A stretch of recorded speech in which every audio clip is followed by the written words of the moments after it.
박진사댁 종놈이 시신으로 발견됐는데 범인으로 지목된 건 마을에서 효자로 소문난 돌쇠라는 놈이었거든요. 박진사가 제 허물을 덮으려고 힘없는 놈 하나 제물로 삼았다는 거요. 정의감에 불타야 할 판관의 눈동자가 어쩐지 초점을 잃고 공허하기 짝이 없습니다. 억울함에 목이 맨 돌쇠의 어머니는 실신지경이고 박진사는 거드름을 피우며 이 판서에게 눈짓을 보냅니다. 어서 판결이나 내리시게 하는 저 거만한 눈빛을 보십시오. 이 판서가 마침내 무거운 입술을 뗍니다. 죄인 돌쇠는 들어라. 네, 죄가 명백하니. 바로 그때였습니다. 누더기를 걸친 형체 하나가 마당 한복판으로 굴러 들어온 것은요. 어디서 천한 거지년이 신성한 재판장에 발을 들이느냐. 당장 끌어내라. 포졸들의 몽둥이가 거지의 등 위로 사정없이 내리꽂히려는 순간 거지가 고개를 쳐듭니다. 이복에 이명준 판관 나으리. 한성부 판관의 얼굴이 흑빛으로 변하더니 이내 창백하게 질려버립니다. 과연 이 거지는 누구이며 10년 전 두 사람 사이엔 무슨 일이 있었던 걸까요? 자, 이제 시계를 거꾸로 돌려 10년 전으로 거슬러 올라가 보지요. 어허, 세상일이란 게 참으로 묘하지요. 엊그제까지만 해도 멀쩡히 장터에서 국밥 배달하던 청년이 하룻밤 사이에 대같이 노비를 죽인 살인귀가 되어 형틀에 묶였으니 말입니다. 때는 바야흐로 조선 중기 한양 땅 남대문 밖 저작거리는 아침부터 술렁거립니다. 박진사댁 종놈이 시신으로 발견됐는데 범인으로 지목된 건 마을에서 효자로 소문난 돌쇠라는 놈이었거든요. 사람들은 다 압니다. 박진사가 제 허물을 덮으려고 힘없는 놈 하나 제물로 삼았다는 거요. 하지만 누가 감히 나서겠습니까? 박진사는 이 고을의 법보다 높은 돈과 권력을 쥔 자인 것을요. 자, 이제 관아 안으로 눈길을 돌려보시지요. 높은 의자에 앉아 굳은 표정으로 앉아있는 저 사내, 바로 한성부 판관 이명준 이 판서입니다. 서리빨 같은 기계가 느껴지시나요? 하지만 가만히 그 눈을 들여다보십시오. 정의감에 불타야 할 판관의 눈동자가 어쩐지 초점을 잃고 공허하기 짝이 없습니다. 그는 사실 지난 10년간 심장이 죽은 채 살아온 사내입니다. 가슴 속 깊은 곳에 이름 석자만 떠올려도 피눈물이 나는 여인을 묻어두었기 때문이지요. 오늘 재판도 그저 흘러가는 대로 박진사가 써준 각본대로 마칠 심산인 듯 부채만 연신 만지작거리고 있습니다. 재판장 안에는 무거운 정적이 흐릅니다. 억울함에 목이 맨 돌쇠의 어머니는 실신지경이고 박진사는 거드름을 피우며 이 판서에게 눈짓을 보냅니다. 어서 판결이나 내리시게 하는 저 거만한 눈빛을 보십시오. 이 판서가 마침내 무거운 입술을 뗍니다. 죄인 돌쇠는 들어라. 네, 죄가 명백하니. 바로 그때였습니다. 관아 정문을 가로막던 포졸들을 밀치고 누더기를 걸친 형체 하나가 마당 한복판으로 굴러 들어온 것은요. 그것은 사람이 아니라 차라리 넝마 조각이라 해도 믿을 법한 거지였습니다. 머리카락은 떡이 저 얼굴을 가렸고 발은 맨발의 상처투성이었지요. 장내에 있던 모든 이가 코를 찌르는 악취의 코를 막으며 소리칩니다. 어디서 천한 거지년이 신성한 재판장에 발을 들이느냐. 당장 끌어내라. 포졸들의 몽둥이가 거지의 등 위로 사정없이 내리꽂히려는 순간 거지가 고개를 쳐듭니다. 산발이 된 머리카락 사이로 말다 못해 시린 안광이 번뜩입니다. 그리고 그녀는 비명 대신 나직하지만 재판장 구석구석을 찌르는 목소리로 일갈합니다. 이복에 이명준 판관 나으리. 10년 전 그날 밤 낙화암 아래에서 내게 하신 약속을 벌써 잊으셨는가. 내 목숨을 비쳤으니 평생 억울한 자는 없게 하겠다던 그 맹세 말이네. 아, 여러분, 이 판서의 손에 들려있던 부채가 툭 하고 바닥으로 떨어집니다. 한성부 판관의 얼굴이 흑빛으로 변하더니 이내 창백하게 질려버립니다. 나으리도 아니요. 사또도 아닌 이름을 직접 부르며 10년 전의 맹세를 들먹이는 저 거지 여인. 이 판서의 머릿속에는 지금 주마등처럼 10년 전 달빛이 부서지던 낙화암의 밤이 스쳐 지나가고 있습니다. 죽었다고만 믿었던 그녀, 자신의 영혼을 반쪽 떼어주었던 정인, 초희의 목소리가 틀림없기 때문입니다. 박진사는 당황하여 고함을 지르고 구경하던 백성들은 수군대기 시작합니다. 과연 이 거지는 누구이며 10년 전 두 사람 사이엔 무슨 일이 있었던 걸까요? 이제 막 멈춰있던 운명의 수레바퀴가 다시 구르기 시작했습니다. 자, 이제 시계를 거꾸로 돌려 10년 전으로 거슬러 올라가 보지요. 그때의 이명주는 판서가 아니라 남루한 도포 자락을 휘날리며 채권이나 읽던 가난한 선비였습니다. 출세에는 뜻이 없고 오직 산천초목을 벗삼아 시를 읊던 청년이었죠. 그런 그가 평생의 운명을 만난 곳은 부여 낙화암 아래 백마강 물결이 잔잔하게 치던 어느 봄날이었습니다. 강가에서 그림을 그리던 명준의 눈앞에 마치 한 폭의 수묵화 속에서 걸어 나온 듯한 규수가 나타났으니 그녀가 바로 이 고을 사또의 외동딸 초희였습니다. 사또대 금지옥엽 초희와 가난한 선비 명준. 신분의 벽은 높았으나 청춘의 피는 뜨거웠습니다. 두 사람은 남몰래 낙화암 뒤편 대나무 숲에서 서신을 주고받으며 사랑을 키웠지요. 명준이 초희의 손을 잡으며 말했습니다. 내 비록 지금은 가진 것 없으나 내년 시제에서 장원 급제하여 반드시 그대를 정식으로 맞이하겠소. 그때 초희는 자신의 옷가락지를 빼어 명준의 손에 쥐어주며 화답했습니다. 세월이 흐르고 강물이 말라도 제 마음은 이 가락지처럼 변치 않을 것입니다. 하지만 여러분, 하늘은 어찌 그리 무심할까요? 이 아름다운 연인들에게 시련의 먹구름이 몰려오기 시작합니다. 당시 권력을 탐하던 박진사는 초희의 미모에 눈독을 들이고 있었습니다. 그는 초희의 아버지를 영모로 몰아 가문을 풍비박산냈지요. 사또는 옥중에서 자결하고 초희는 관비로 끌려갈 처지에 놓였습니다. 명주는 그녀를 구하기 위해 백방으로 뛰었으나 힘없는 선비가 할 수 있는 건 아무것도 없었지요. 결국 비가 억수같이 쏟아지던 밤, 두 사람은 낙화암 절벽 끝에서 마지막 재회를 합니다. 뒤에는 박진사가 보낸 자객들이 칼날을 번뜩이며 좁혀오고 있었지요. 명주는 초희를 제 등 뒤로 숨기며 외쳤습니다. 나를 죽이고 이 여인은 보내주어라. 하지만 초희는 알았습니다.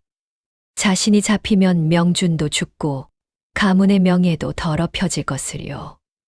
그녀는 명준의 손을 꼭 잡고 눈물을 흘리며 속삭였습니다. 나으리, 살아남으십시오. 살아남아 힘을 기르시고 다시는 저같이 억울한 백성이 생기지 않는 세상을 만들어 주십시오. 그것이 저를 향한 마지막 사랑입니다. 말을 마친 초희는 명준의 손을 뿌리치고 차가운 강물 속으로 몸을 던졌습니다. 명준이 비명을 지르며 따라 죽으려 했으나 자객들의 둔탁한 매질에 정신을 잃고 쓰러졌지요. 그날 밤 명준의 가슴엔 구멍이 뚫렸고 초희라는 이름은 지워지지 않는 낙인이 되었습니다. 그 후 10년 명준은 초희의 유언대로 죽어라 공부해 판관의 자리에 올랐습니다. 하지만 그는 변했습니다. 아니, 변한 척했지요. 박진사의 비위를 맞추고 뇌물을 받는 척하며 속으로는 칼을 갈았습니다. 그가 그토록 기다렸던 것은 박진사를 단칼에 벨 수 있는 단 하나의 명분이었습니다. 그런데 오늘 죽었다고 생각했던 그녀가 넉마를 걸친 거지 수장이 되어 나타나 자신을 꾸짖고 있는 것입니다. 나으리, 낙화암의 약속을 잊으셨습니까? 이 말은 단순히 연정을 묻는 것이 아니었습니다. 힘없는 백성인 저 돌쇠를 외면하고 박 진사의 손을 들어주려는 명준의 비겁함을 일깨우는 죽비 소리였지요. 이 판서 명준의 눈에 이슬이 맺힙니다. 재판장의 소음은 더 이상 들리지 않습니다. 오직 초희의 거칠어진 손과 그 옛날 낙화함의 바람 소리만이 귓전을 때릴 뿐입니다. 명준은 천천히 바닥에 떨어진 부채를 주워듭니다. 그리고 10년 만에 처음으로 살아있는 사내의 눈빛을 하며 박 진사를 매섭게 쏘아봅니다. 자, 이제 재판장은 단순히 죄를 가리는 곳이 아닙니다. 10년을 기다린 복수와 죽음을 넘어선 사랑이 부딪히는 전장이 되었습니다. 자, 청중 여러분. 10년 전 차가운 백마강 물속으로 몸을 던졌던 초희가 어떻게 살아 돌아왔는지 궁금하시지요? 강물에 휩쓸려 하류로 떠내려가던 그녀를 건져 올린 건 다름 아닌 장터 밑바닥을 전전하던 거지패들이었습니다. 목숨은 건졌으나 교수로서의 삶은 그날로 끝이 났지요. 하지만 초희는 울며 세월을 보내지 않았습니다. 그녀는 스스로 머리를 자르고 떼꾸정물을 얼굴에 묻혔습니다. 박 진사의 눈을 피하기 위해, 그리고 언젠가 다가올 복수의 날을 위해 세상에서 가장 낮은 곳, 거지들의 여왕이 되기로 결심한 것입니다. 여러분, 세상에서 가장 무서운 눈과 귀가 어디에 있는지 아십니까? 바로 대궐 담벼락 밑 주막집 뒷간 옆에 엎드려 있는 거지들입니다. 초희는 10년 동안 전국 각지의 거지들을 규합했습니다. 누가 누구에게 뇌물을 주었는지, 어떤 양반이 밤몰래 역적과 모의하는지, 박 진사가 어떤 수법으로 백성들의 논밭을 빼앗았는지, 초희의 손동작 하나에 한양 바닥의 모든 비밀이 종이 꾸러미가 되어 들어왔지요. 그녀가 입은 저 해진 넉마는 단순한 옷이 아니라 박 진사의 목을 칠 수 있는 수만 가지 죄상을 엮어 만든 갑옷이었던 셈입니다. 다시 현재의 재판장으로 돌아와 봅시다. 박 진사는 당황하여 얼굴이 불그락푸르락합니다. 저 미친 거지년이 어디서 망발이냐. 여봐라, 당장 입을 틀어막고 옥에 가두어라. 박 진사의 호령에 포졸들이 달려들려 하자 초희가 비웃듯 품 안에서 꼬죄죄한 종이 뭉치 하나를 꺼내 허공에 뿌립니다. 그것은 이 판서가 아닌 구경하던 백성들의 발치로 흩어집니다. 보아라, 이것이 박 진사가 내 놈의 아들을 죽이고 입막음하려 했던 증거다. 여기 적힌 날짜와 장소를 보아라. 너희가 믿고 따르던 이 판서가 사실은 박 진사의 비리를 뒤에서 다 기록하고 있었음을 너희는 몰랐느냐? 아, 여러분, 여기서 반전이 일어납니다. 초희는 알고 있었던 것입니다. 명준이 지난 10년간 박 진사의 수하인 척하며 몰래 모아온 비리 장부의 마지막 조각을 자신이 가지고 있다는 사실을요. 초희는 명준을 향해 뚜벅뚜벅 걸어갑니다. 그녀의 발자국마다 흙먼지가 날리지만 그 기계는 대궐의 왕비보다 당당합니다. 그녀는 명준의 책상 위에 10년 전 그가 준 반쪽짜리 연서와 박 진사의 인장이 찍힌 살인 의뢰서를 나란히 올려놓습니다. 명준 나으리, 아니 판관 나으리. 이제 칼을 뽑으실 시간입니다. 소첩이 10년을 길바닥에서 썩으며 기다린 이유가 바로 오늘 이 판결을 위해서였습니다. 저 불쌍한 돌쇠를 살리고 우리 가문을 도륙한 저 짐승을 법의 심판대에 세우십시오. 이 판서 명준의 눈빛이 비로소 차갑게 식으며 검푸른 빛을 띱니다. 그는 이제 박 진사의 눈치를 보는 겁쟁이 관리가 아닙니다. 정인의 피눈물을 닦아주기 위해 저승에서 돌아온 집행관의 모습입니다. 박진사는 사시나무 떨듯 떨기 시작합니다. 자신이 뒷배를 봐주던 판관이 사실은 자신을 잡기 위한 덫을 치고 있었다는 사실. 그리고 그 덫을 완성한 것이 자신이 죽였다고 믿었던 그 여인이라는 사실에 숨이 막혀옵니다. 재판장 문이 닫힙니다. 이제 나갈 수 있는 자는 오직 진실을 말하는 자뿐입니다. 이 판서가 천천히 작두를 가리키며 명령합니다. 여봐라, 박진사를 저 형틀에 앉혀라. 지금부터 이 재판의 피고인은 돌쇠가 아니라 저자 박진사다. 자, 여러분. 이제 형세는 완전히 뒤집혔습니다. 관아 마당의 공기가 일순간에 얼어붙었지요. 상석에 앉은 이 판서 명준의 손에는 더 이상 부들부들 떨리던 부채가 없습니다. 대신 그는 박진사가 건넸던 뇌물장부와 초이가 던진 살인 일회서를 손에 쥐고 목소리를 높입니다. 박진사는 들어라.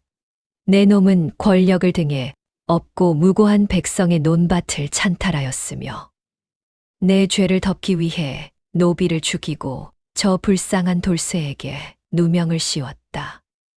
또한 10년 전 한 가문을 멸문지화로 몰아넣은 영모 조작의 원흉이 바로 내 놈임을 이 자리에서 증명하겠다. 박진사는 거품을 물며 소리칩니다. 증거가 있느냐? 일개 거지년의 헛소리를 믿는단 말이냐? 하지만 명주는 차갑게 미소 짓습니다. 사실 명주는 10년간 박진사의 개가 된 척하며 그가 안심하고 비리를 저지르도록 유도했습니다. 큰 물고기를 잡으려면 그물이 커야 하는 법이지요. 명주는 박진사가 뇌물을 건넬 때마다 그 돈의 출처와 전달 경로를 치밀하게 기록해 두었고 초희는 장터에서 그 돈이 흘러간 곳을 추적했습니다. 두 사람은 비록 떨어져 있었으나 마치 약속이나 한 듯이 복수의 그물을 짜오고 있었던 것입니다. 명준이 호령합니다. 여봐라, 박진사의 가솔 중 집사놈을 들여라. 박진사의 신복이었던 집사가 포졸들에게 끌려 들어옵니다. 초희가 이끄는 거짓패들이 미리 그를 잡아 설득하고 증거를 확보해둔 상태였지요. 집사는 이 판서의 서슬퍼런 위험 앞에 무릎을 꿇고 모든 것을 자백합니다. 살려주십시오. 박진사 나으리가 시키는 대로 했을 뿐입니다. 10년 전 사또 어른의 방에 영모 문서를 숨긴 것도 저였습니다. 그 순간 재판을 지켜보던 백성들 사이에서 분노의 함성이 터져 나옵니다. 죽여라. 저 악독한 자를 처단하라. 평생을 돈으로 사람을 부리고 법을 비웃던 박진사의 안색이 잿빛으로 변하며 바닥에 주저앉습니다. 그는 이제야 깨달은 것입니다. 자신이 괴롭혔던 저 거지 여인과 자신이 부리던 저 판관이 사실은 10년 전 자신이 갈라놓았던 그 연인들이었으므리요. 명주는 자리에서 일어나 천천히 초희를 향해 다가갑니다. 사람들의 시선은 아랑곳하지 않고 그는 넉마를 걸친 그녀의 거친 손을 두 손으로 꼭 잡습니다. 초희야, 10년을 이날만 기다렸다. 내가 살아 돌아와 주어 내 손으로 이 원수를 갚게 해주니 비로소 내 숨이 쉬어지는구나. 초희의 눈에서 뜨거운 눈물이 뺨을 타고 흐릅니다. 땔 구정물에 얼룩진 얼굴 위로 눈물길이 나지만 그 어느 때보다 아름다운 규수의 모습입니다. 명주는 다시 엄숙하게 돌아서서 판결봉을 높이 듭니다. 죄인 박진사는 가산을 몰수하고 유배를 보낸 후 사약을 내릴 것이며 누명을 쓴 돌쇠는 즉시 방면하라. 또한 10년 전 억울하게 죽은 사또 가문의 명예를 회복시키고 가문의 재산을 유족에게 돌려줄 것을 명한다. 판결봉이 바닥을 치는 소리가 탕, 탕, 탕 온 고을에 울려 퍼집니다. 백성들은 만세를 부르고 억울한 청년 돌쇠는 어머니를 껴안고 통곡합니다. 정의가 잠들어 있던 10년의 세월이 깨어나는 순간입니다.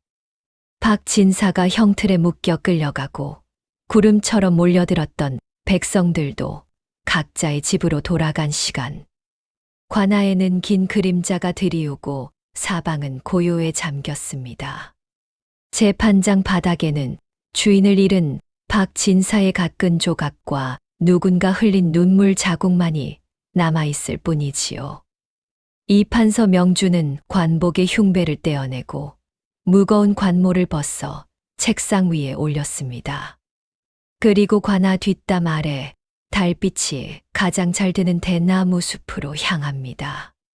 그곳에는 넝마를 걸친 채 그러나 뒷모습만은 여전히 10년 전 그 교수의 자태를 간직한 초이가 서 있었습니다.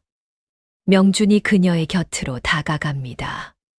가까이서 본 그녀의 얼굴은 고생의 흔적이 역력했습니다. 곱던 손마디는 거칠게 갈라졌고 고왔던 이마에는 세파에 씻긴 주름이 살짝 자리를 잡았지요.